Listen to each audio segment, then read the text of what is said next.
Okay, so Vass, thanks very much for talking to me and the people at the University of Waterloo. I know that the work you're doing is going to be of great interest to them. It's very important Yeah. that we consider what our future or how we're going to influence the future that we're going to have Yeah. today in these turbulent times. Thank you So so my much. first question, I Yeah. know that you are involved with your new institute, the Canadian Shield. So Yeah. I thought I would just start by asking you to say a little bit about this institute and how Sure. it is going to act as a catalyst for bold ideas, which Mm. is what you've said it will Yeah. do. Of course. I know that's what we've said in our currently very text-heavy website. Since June, I've had the pleasure and the privilege of building this new Canadian think tank, which is also very much born of this moment, right? With our focus on economic sovereignty. We kind of think about things in maybe two ways or two pillars. The first borrows from my favorite type of yoga, restorative, where you just get to lie down. And we're focusing on in instances where we've either lost, control or the ability to govern, where we've lost sovereignty, how can we rebuild it and sort of reclaim it?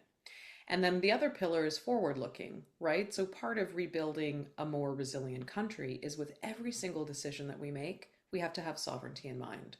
So to that end, one, we're excited about, looking over the horizon or around the corner on new technologies, transformative technologies, and like the opportunity for Canada to be responsive and govern in the public interest and also legitimize new markets and make them work, right? So that we're not always kind of playing catch up.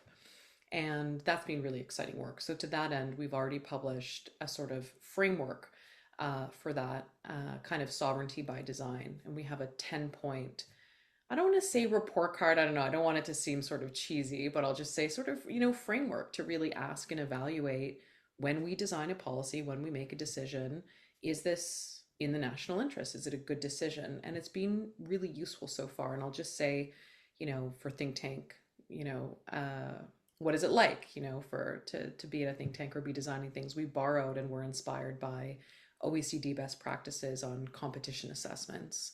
Um, which is something the Competition Bureau has called for. So in the way that these are sort of frameworks that are forward looking for markets, that's one of the elements. And you asked like, okay, how is a think tank going to be bold and sort of be brave and put things out there?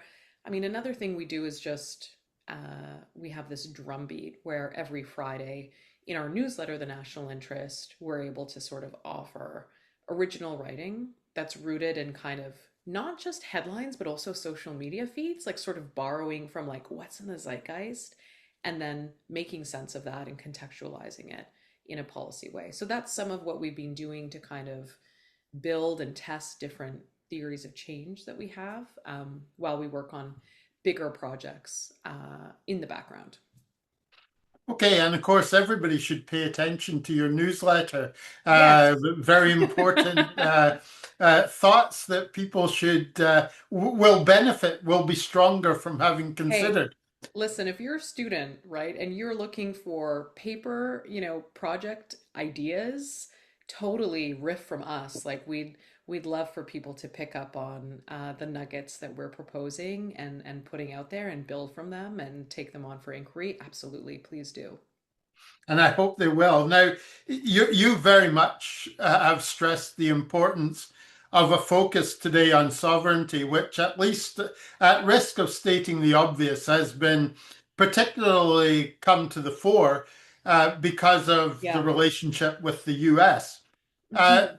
you are particularly focused at the intersection of technology and public policy, and perhaps Yeah. also the role of that within sovereignty as well. But I'm keen to understand what the policy areas are that are included in that intersection between technology and Oh yeah. public policy. The people who are watching this are going to be coming from a technology background, will be in careers that involve technology. So your thoughts around this may Yeah. influence their thoughts about what they'll do. Wonderful. I mean, I think that. innovators and entrepreneurs and kind of policy wonks actually have more in common than we think. We often frame those groups as being kind of inherently oppositional, but both are fundamentally about solving problems, right? And making the world better. So there's actually, I think, so much alignment and so much opportunity, which is why I often point to tech and policy, because I think it's like there's a lot of interesting tension there. Um, Part of why I focus on that is sort of really an accident. So when I was studying public policy back in 2008, 2009, the Canada that we saw, that we were studying in the classroom, just never really reflected the country I was experiencing with my friends. So 2008, Airbnb launches, Uber launches. Some people in the classroom had laptops, but not everyone. Do you know what I mean? Like, do you remember that point at the university, like in Fair Verona, Sure. where we lay our scene? Um, so, people were on Facebook Messenger, people were selling things on Marketplace, you were finding apartments outside of, the newspaper. So again, these shifts were happening, and it just didn't feel like policy was really alive to it or able to be alive with it. So a lot of my career has been about, okay, how can we catch up? How can we move on from this period of permissionless innovation and make sure that, again, markets work, right? So um, I should probably change my bio to just be like, for some reason, this girl is obsessed with like consumer protection issues in a digital economy, I think is another through line for a lot of my work. Or, I was mentioning markets because about 5 years ago in 2020, I guess during the depths of the pandemic, I needed kind of more hobbies, or there wasn't enough competition on my time, but I developed this real interest and expertise in competition law and competition policy in Canada, and that's been very complementary to my work. But maybe the most important thing to divulge to you, Peter, and your incredible students is that, you know, life is always learning. I'm always learning. And that's actually, I feel so lucky to be able to do that. I feel so lucky to spend some time learning about agentic payments and then speak with people in Ottawa about what this means for the future of commerce and what's amazing about it and like so novel and cool, but also what some of the risks could be and where we need to think about the guardrails. And I'm able to do that not because I've spent, because I have a PhD in the topic or something, but because I'm willing to also learn and ask questions and constantly develop expertise. And that's what I think is incredible about people both in tech and public policy, right? To go to places you may not have gone before or anticipated that you'd be interested in. Like when I was in grad school, in hindsight, like I wish I combined in economics or something, right? But like I didn't. So, but I've been teaching myself a lot of economics and sort of now I think I do get to be somebody in Canada, at least for, in ways, modest but meaningful ways. I think I get to decode and talk about how the economy is working and how it doesn't. And again, what a privilege and what a joy. I'll just say to your students too, this isn't just to make you laugh, Peter, but um, I had a boyfriend who once scoffed to me. He was like, "Nobody likes public policy as much as you." Now, he is a very intelligent person, and we're no longer together. But I was like, "Yeah, he was right. Like he was also right about that. Like maybe no one does like it as much as me. Like what an astute observation that at the time felt like a diss, but in hindsight, I was like, what a beautiful compliment, Mm. I would see it as a compliment. I think right? it's and especially today. So, I mean, Hmm. in what you've said, you the intersection that I asked about, Yeah, you see as being an economic policy, particularly, and your concern within that is around competition, the importance of yeah, competition for the economy, and the mhm, relationship between that and technology, which is yeah, that's very clear and important. Alongside this, these challenges are things that are this relationship and the overall impact that technology is having is often described in broad terms as part of the fourth industrial revolution. right. And the response that governments are making to that, you said your think tank is focused on bold ideas, which is often argued to be necessary because we're Well, going yeah. through this rapid change. But how are governments coping with creating effect and implementing effective policies in this new period? Yeah. I mean, part of me just wants to be like badly, but we're in a very good moment for Canada in a lot of ways, right? And one, I wonder, this sovereignty zeitgeist, is it really about Trump and the US, or are we really more threatened by the Magnificent Seven, which of course are American companies and are, kind of fused with the Trump administration in terms of their operating system? So, how are governments doing? I mean, I would say I think governments are always listening, looking for good ideas, open to conversations. And that's part of why, you know, whenever at Shield we're talking about a policy problem or sort of identifying something, we try not to get stuck in problem admiration. We're also trying to jump into the solution space. So where there are, you know, advertised opportunities to directly contribute to government processes, like the AI consultation that was a sprint, we wrote in a report.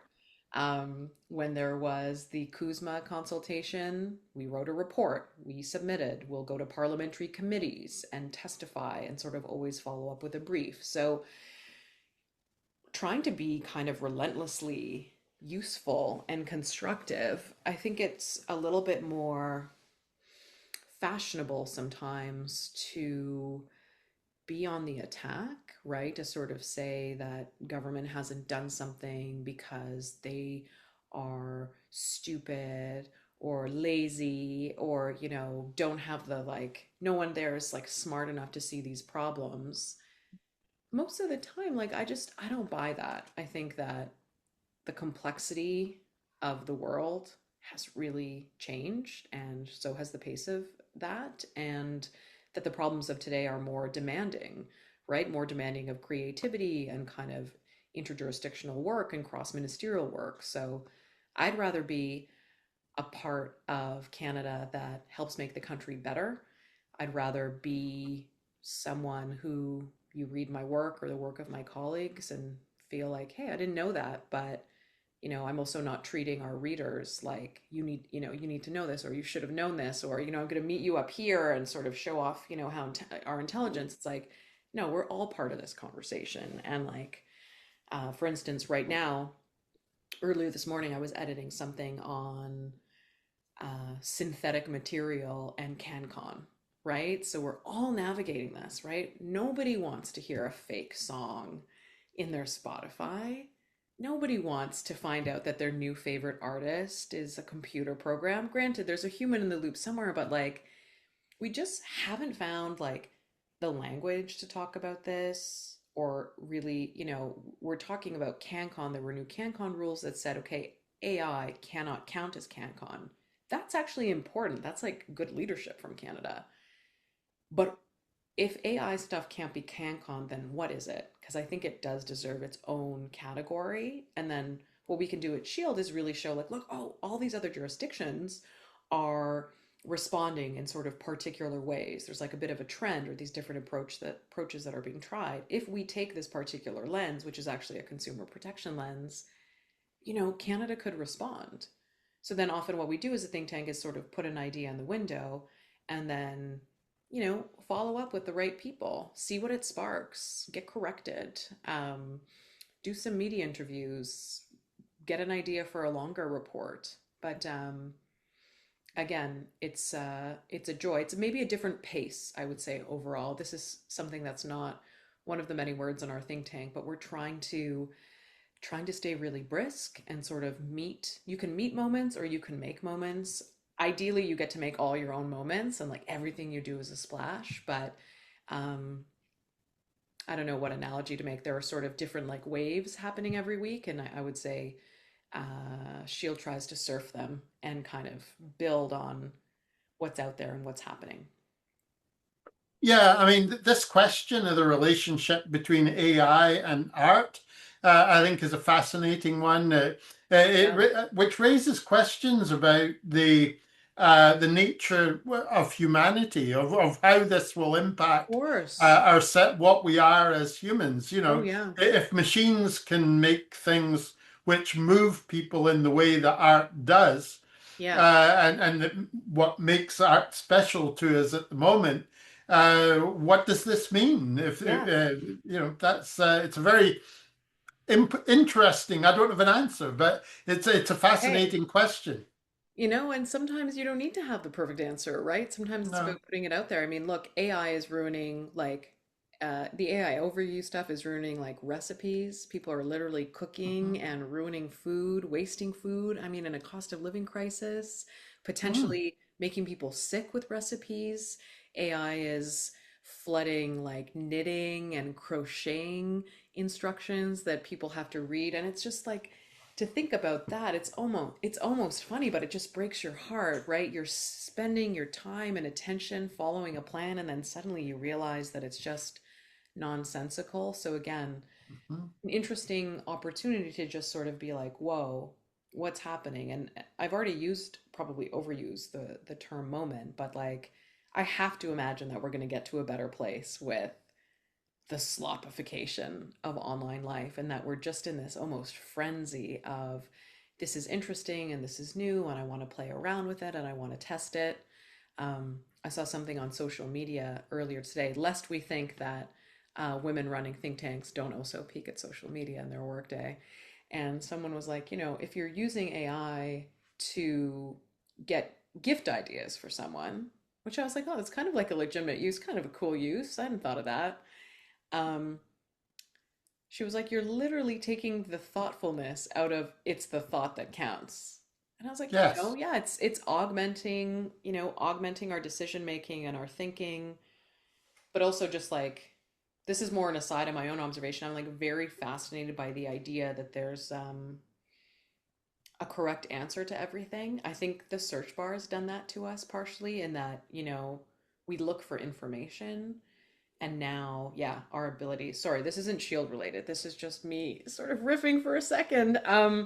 You know, getting advice, like the fact that the research shows we've now turned away from the people closest to us, the people we love the most and trust the most for problem solving. So, emotional problem solving, professional problem solving, we are outsourcing that, outsourcing that to forums where people provide anonymous uh, advice, like Reddit, very interesting, but also just to chatbots, even parenting about it. It's just it's interesting, but I think we're going to get the hang of it, and it won't be as noisy as it is now.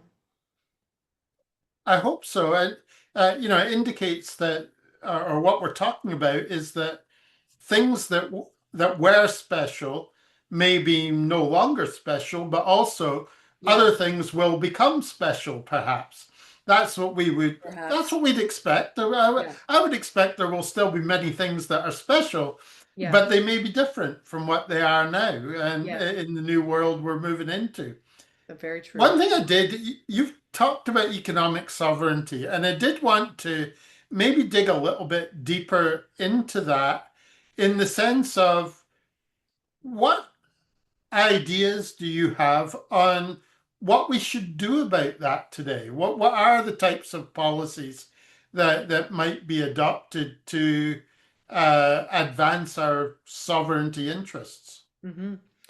I mean, we are very constrained by the digital chapter of Kuzma in terms of our ability to regulate the digital economy writ large. So, in that way, Canada's kind of like sovereign on paper, but not in practice. And under Prime Minister Trudeau, there was a broader kind of tech accountability agenda. It was never really tied up in the coherent bow that many people were craving, myself amongst them. But again, that government was making efforts, initially previewed through the digital charter, and I think 2017, if we can all think back that far. Oh, I'd love to go back to 2017. Anyway, separate issue. Um, are we going to renegotiate Kuzma? Who knows, right? Maybe we're not going to get a new deal, but if we're able to abandon that one and start from scratch a little bit more, I think there are real questions for Canada, right? There's policy questions in terms of, are we going to continue to enshrine the US's Section 230, where we cannot hold platforms accountable for their material? Are we going to win the right to audit algorithms? Are we going to be able to sort of mandate data residency, or even get away from other forms of legislation in the US that allow, American companies to obtain information, even if the data is hosted here, that's sort of on their servers and platforms? Those are big questions. Those are hard to talk about in kind of like little political sound bites.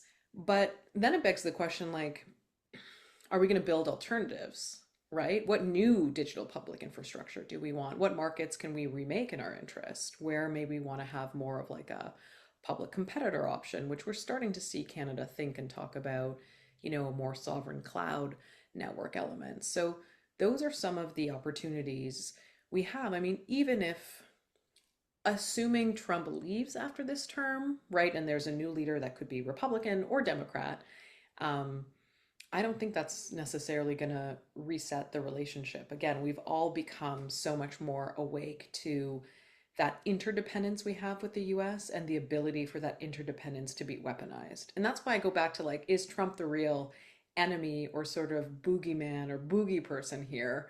Because what he's actively done is more revealed those vulnerabilities than sort of added new ones and abused the rule of law, which I have to say, I think probably the most humiliating and exhausting aspect of the trade war is that Canada must and does respond diplomatically and with such grace to things that are like farted out on Truth Social in all capitals, and we need to like actually entertain that.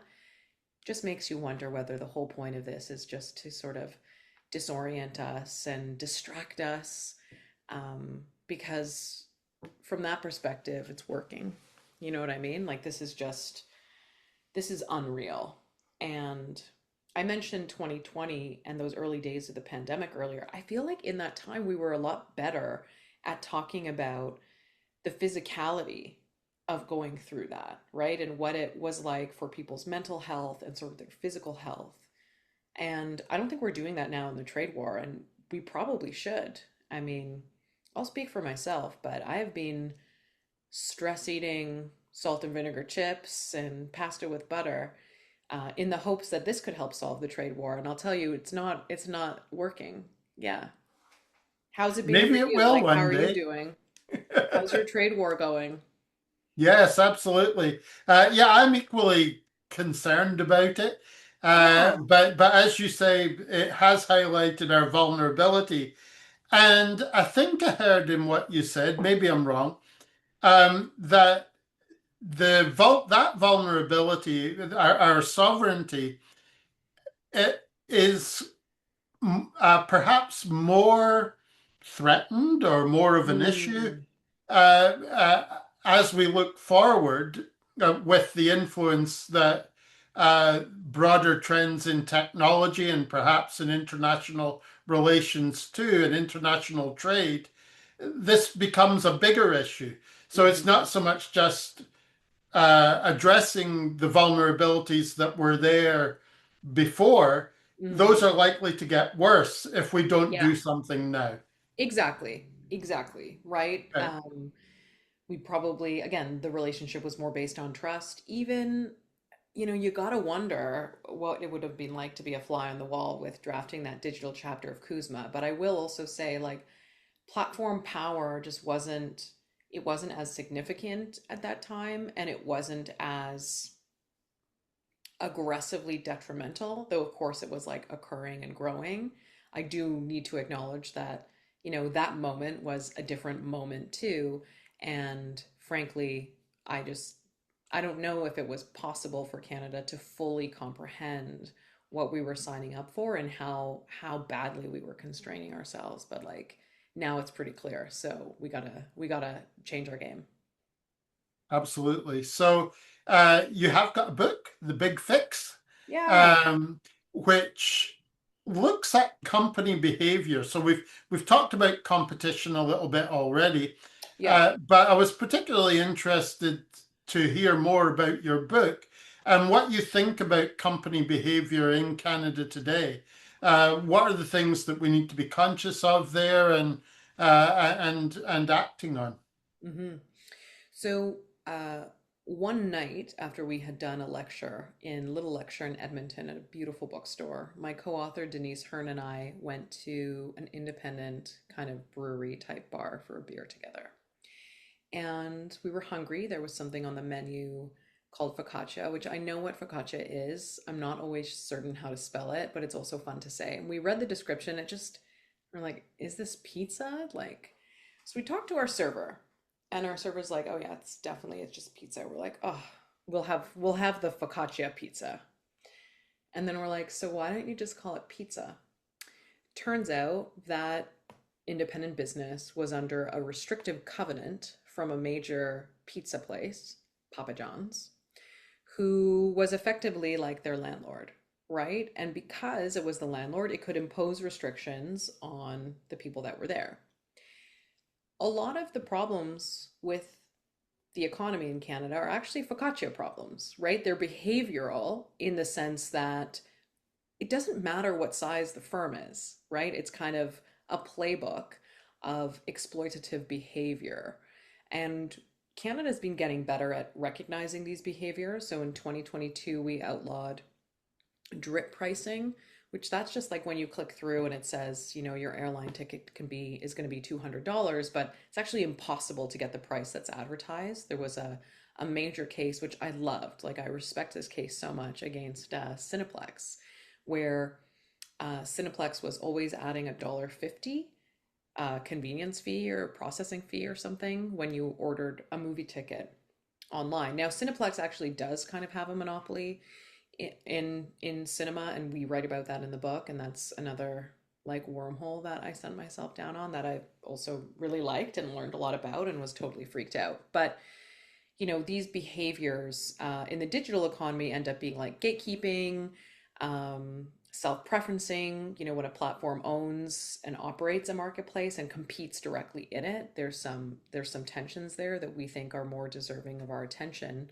Whereas historically, competition law has cared about abuse of dominance only, and in order to abuse your dominance, you have to achieve dominance in the first place. So then we have all these really detailed and important but conversations about like determining market share and market relevance, and is there enough competition in this market. And it's like, well, sometimes who cares how much competition there is? Like the quality of the competition sucks because everyone's sort of doing these little things. And I think it comes back also to cost of living and just the frustrations people have right now. France did something like so small, but I think so radical and cool, which is they outlawed shrinkflation. Like they basically said that it was actually false advertising. So if you decreased the volume and or the quality of your product, but you kept the price the same and increased it, that they basically said that's like you're intentionally deceiving people. And I think that's great. Like I actually think that's great policy design. Now, does that policy revolutionize your economy, make you more competitive? Not really, but it tells everyday people, it tells, consumers, tells citizens that, yeah, the state has your back and understands what you're experiencing. So that's like, again, a tiny example of like a small law that I actually think totally is competition policy and is, if we start doing those things in aggregate, I do think, we'd be living in a different Canada. And a policy like that would be very important to a lot of people, especially with their focus on food inflation at the moment Oh, yeah. and affordability of food. Most Well, people, I think, are fairly people are still conscious of it. so mad about it and conscious Mhm. of it. It's, our purchasing power is really diminished. Things are still getting more expensive, even if the rate of inflation has somewhat cooled. Um, I once spent a Friday night with a friend. Again, I'm so fun at parties. Going around the grocery store and noting the price differences between purchasing in bulk versus purchasing like a normal size piece because there had been speculation that companies were taking advantage of people's, price sensitive shoppers, their propensity to purchase in bulk, because typically when you purchase in bulk, you get a discount. That was actually changing. The larger versions of paper towels, of toilet, of detergent were actually more expensive on a per unit basis. So in our wonderful federation, Quebec is the only province that mandates per unit labeling for food. Again, not revolutionary, not going to change the world, but changes people's experience, gives people more transparency, helps them make a better decision. Wow, what a no-brainer. We should do that too. And I can only talk about this anecdotally, but or reflect on anecdotes, Sure. but the consumer, a significant political issue today, perhaps, is that people do have a sense that they are more vulnerable than they used to be to the Yeah. behaviors of big companies. Oh, totally. Totally. I mean, there was a survey a few years ago, which incidentally, I helped make the survey happen. So I always like to cite it. But at that time, it said that 88% of Canadians think it's too easy for big business to take advantage of them. If that survey to Mhm, be redone by Ipsos mhm. Canada, I'd be willing to bet that the number is higher than Mm. 88%.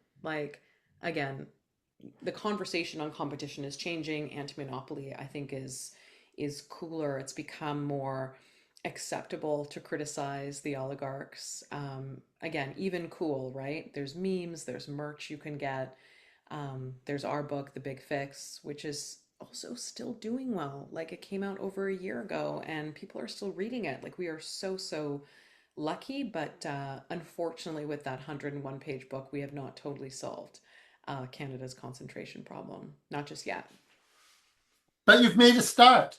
Yeah, yeah. Okay, the next area I wanted to look at is the impact of technology on the future of work.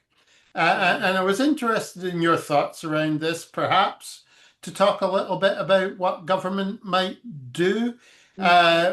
whether there should be more regulation here or what form any regulation might take, but also the universal basic income, whether you think that is a good idea or not a good idea. I mean, I think UBI is a good idea. I liked Premier Wynn's pilot that was taking place in Ontario that was unfortunately shut down by the Ford government. I thought that was a really smart way to start to test those results. There's this jurisdiction that earlier this year, it might have been Ireland, introduced, and I hear your Irish accent, so maybe that's what's making Scottish. that it's Irish. Oh, sorry. I'm delete that and just correct it. Put an AI voice correcting it for me. Um, uh, they had a UBI for musicians. It's pretty modest. I think it's something like the equivalent of 600 bucks Canadian, but all the wonderful things that that did for people. And again, back to culture and what we support. So um, Hmm. I'm still supportive of us exploring this and sort of more efficiently transferring money to people, which is what the research shows and went into something like the Canada Child Benefit, a targeted cash intervention that is simple and straightforward for people to receive and very well used in a very meaningful Canadian design.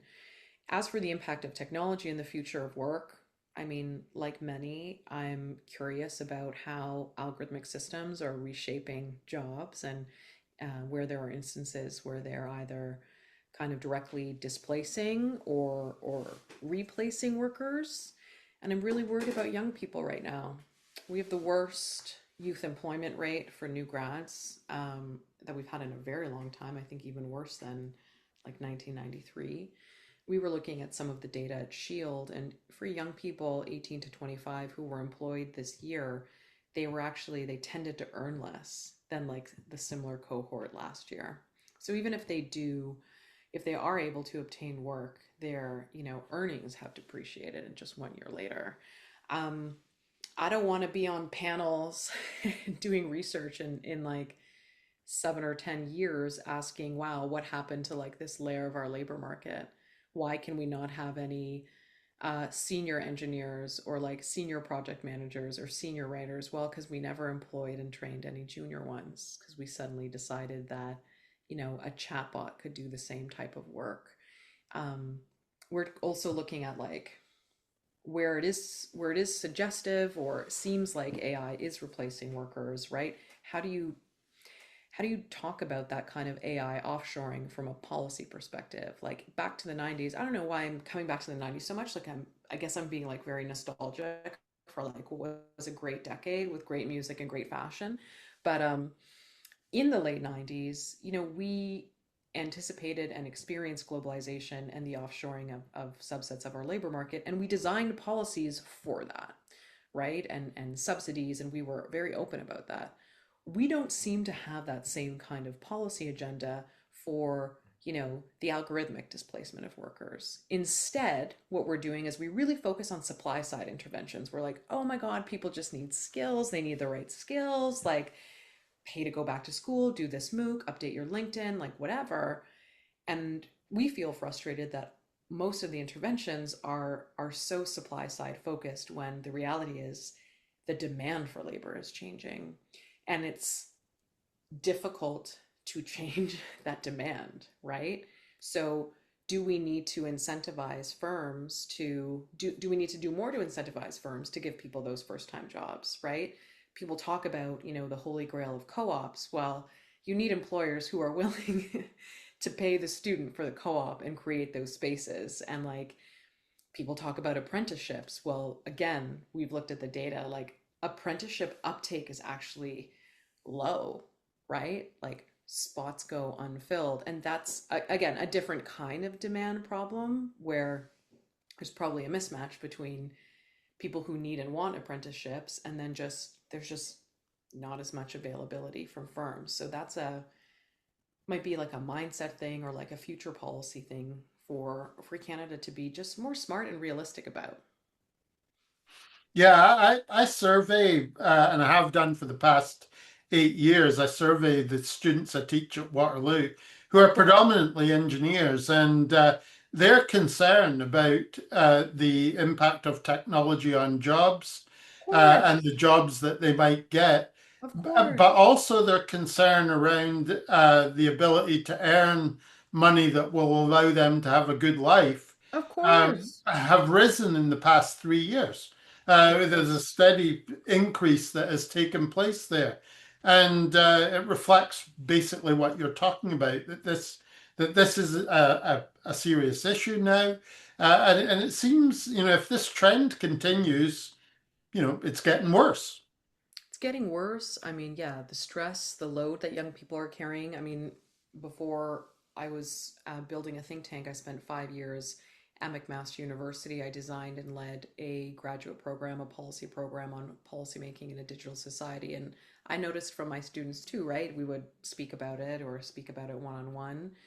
Um, you know, what labor market is out there, and also it trickles, it spills around into the kind of like, well, what do I need to know, like, well, what's important, did this class teach me how to do this one thing, or like what's going to be on the test, like what do I need to know? And it's like, well, I would say it's like it's all relevant because it's like part of a graduate education, but at the same time I appreciate, I'm like, of course this is a mindset because it's kind of like, okay, I'm navigating, like, is there that one simple trick?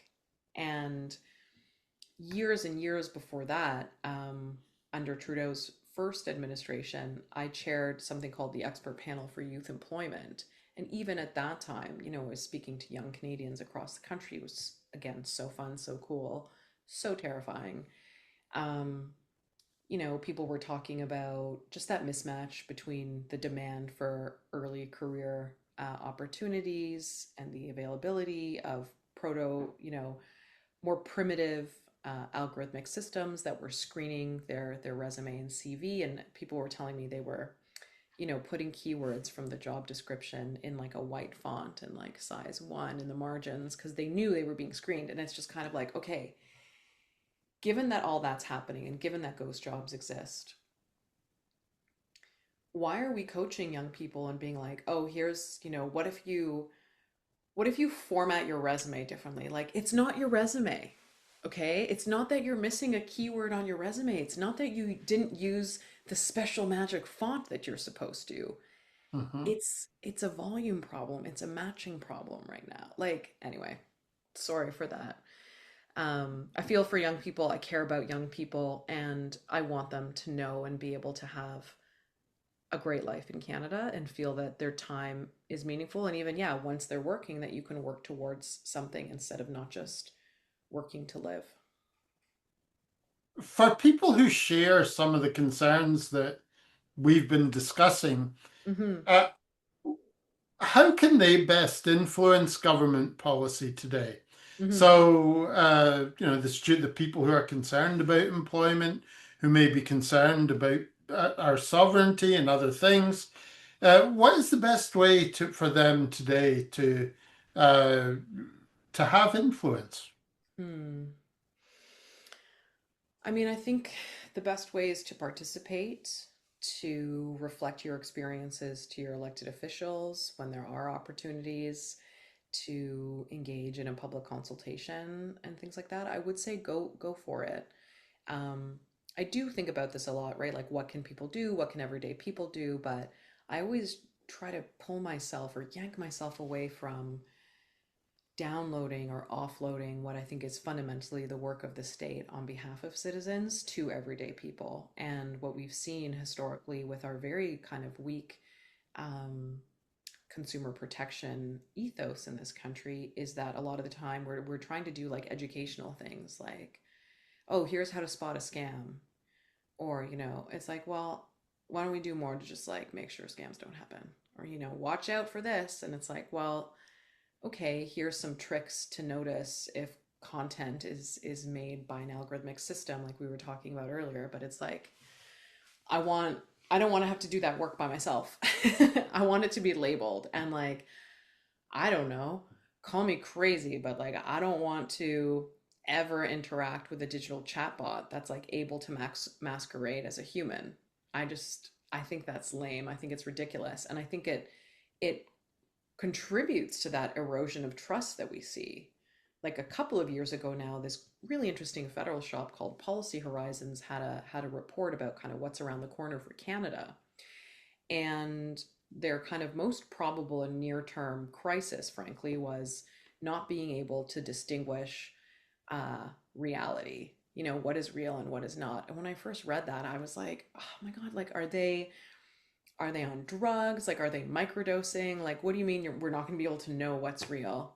And like every day I see stuff on the internet, I'm like, is that real? Like, Yeah.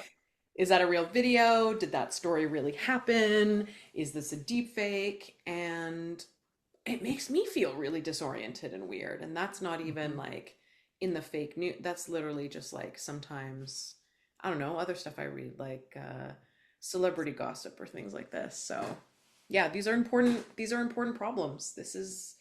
These are the times we're living in, but they're not inevitable. And a lot of the time we have this tech narrative that it's inevitable. We just have to deal with it, and it's also innovation, and look at these good aspects of it, and can't you acknowledge the good aspects, and isn't there some good? Yeah, sure. There's lots of good. There's even great. But that doesn't mean that we don't need better guardrails and we don't need to do more and that we can't do more. Yeah, this too, I think, is a very interesting area. Again, in surveying students, Hmm. the concern seems to be widespread around many of these areas where there are problems. Hmm. It makes me optimistic in some ways because I think there is recognition of the good that technology will do, Hmm. but I think there is widespread awareness and concern about the potential negative aspects, the actual and potential negative aspects of technology. And I can, have some degree of optimism that this will cause these things to become political priorities and Hmm. to become things that governments will feel a need to address. I Hmm. think it's very interesting today that we seem to be in a period where there is less attention on this in some parts of the world. Not Yeah. necessarily Canada, but in the US, Trump has led to a movement away from uh, uh, uh, uh, addressing the negative aspects of technological advance. But in Canada, we do seem to be more open to considering this? We always have these like conscription conversations bubble up, and I think, because people are like, yeah, it's like a wartime, what should we be doing? And then we focus on like making young people do service, right? Like, is it going to be the youth climate corps that was in the budget, or we should make all Canadians? I just see it. I see the op-eds like every year at like certain times, these zombie ideas like we should make everyone do a gap year, or like, Katimovic type stuff. Like, you should go have to volunteer somewhere in Canada, like give your time. You need to understand the country. You need to be patriotic. You know what we need a wartime effort for? Companies employing young people. That's the wartime effort we need. That's where we need to say, step up to the plate, my friends, Mhm. and train young people and take pride in giving young people those first opportunities. And I get it. It's hard. 99.8% of companies in Canada are small and medium-sized enterprises. That introduces capacity constraints, etc. Too bad. If we want to have a strong country in the future, young people need to be able to demonstrate the skills they have and develop the skills they need. And they are not going to do that by applying to jobs over and over on LinkedIn and feeling terrible because they don't even get, one or two emails back from a chatbot. Like, that is unreal, and we need to fix that. I mean, as much as this is a problem for young people, I mean, presumably our economy requires a decent pathway for our young people to go from school, K to 12, into the roles that we're going to need them in the future. We can't Yeah. just eliminate the bit in between. There needs to be a path, and No. Yeah. companies should have an interest in working with government and others Yeah. to work out how this is going to how we're going to resolve this, right? Or just bossing them around a little bit, right? Like, big Hmm. companies love to boss around government and sort of flex and tell them what they need to do. I think there's a role Sure. for the state here. Like, honestly, back to expert panel on youth employment. Like, at that time, something that was a little bit newer was just the growth in part-time students, right? So we were making the case, we're hearing from young people that, Canada summer jobs, it shouldn't only be summer jobs, it could be all year. It shouldn't only be full-time, it needs to be part-time. And just recognizing, even a lot of scholarship opportunities actually, if you were a part-time student, you weren't eligible. Like, a part-time student is in a lot of ways a success story, right? People may have family responsibilities and they're going back to school, or they have to or want to be working kind of concurrently at the same time. But let's also be real. We haven't pushed our higher education institutions to modernize, really. I mean, they'll probably tell you that they have, because they use like certain softwares, but like, is a BA, does it need to be 4 years or 3 years full time in certain ways? Can there be more self-directed work? Can there be more online and remote learning options? I mean, I think these are important conversations for kind of building the skills of the future too. And we're still very traditional. Like, I'm not saying, okay, don't make like medical school and nursing school like rigorous, or change their timing, but I'm just saying, like, you know, maybe this model can be improved, or can be more flexible, or can be more intense in some ways. And like, I think we're so careful about just, yeah, not touching those institutions. So I don't know. Agreed. I think it's ripe for disruption, Hmm. partly because there are significant challenges there, which, if you were redesigning the system today, the Yeah. university system, it would look an awful lot different from the way it Oh yeah, does, partly totally. because of how we could use technology, but Yeah. also partly, we've got real issues with the cost of education.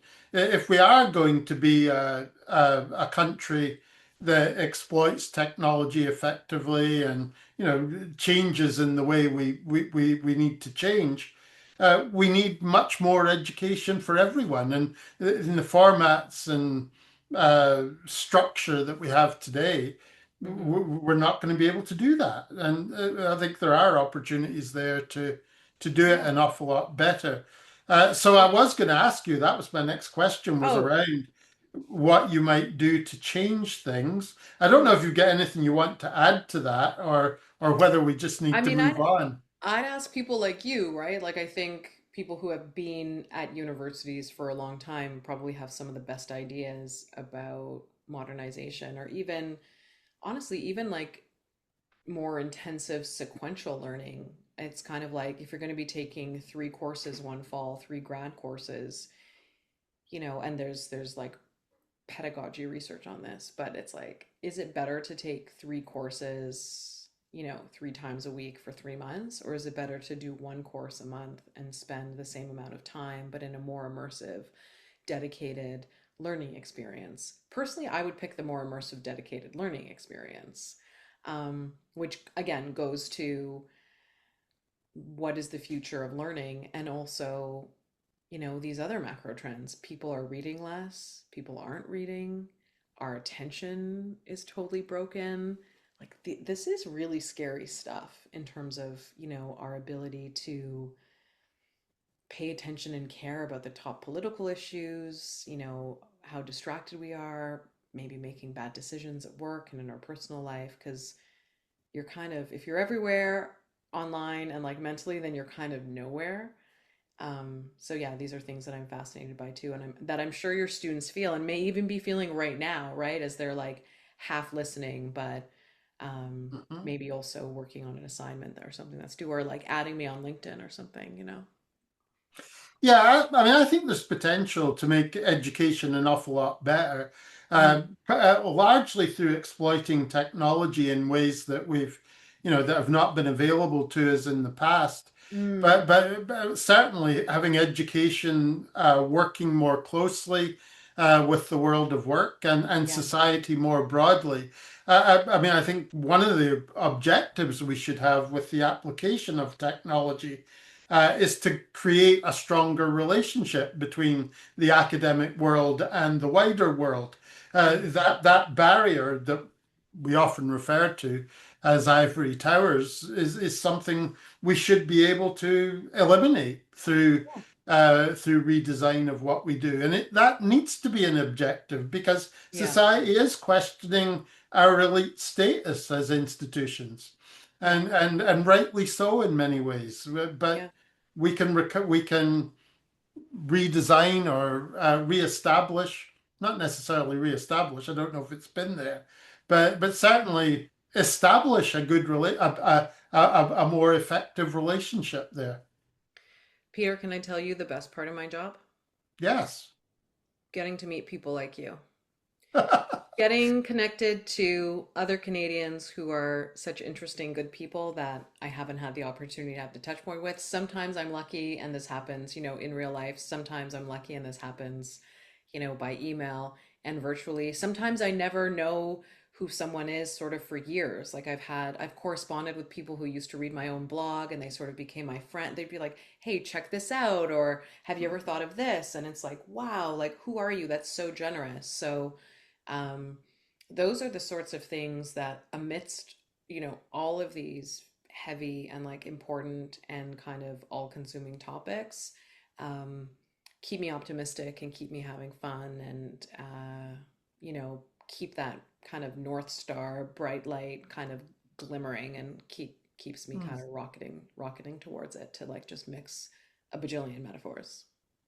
Absolutely. I mean, the technology hopefully will help us to better address the challenges we face today. They open up the opportunity of connecting people who wouldn't be connected otherwise and enabling them to work together to make the world a better place. So maybe that's a good place to finish our discussion because our time's Sure. nearly up. Oh, But I think, but yes, with that note of optimism, because hmm. I think we can be optimistic. We Uh, can. It depends on what we do. We all need to act to address the things that are happening in the world today. But I think we can. I think so too. I think so too. I love ending on that note. Thank you for the conversation, Peter.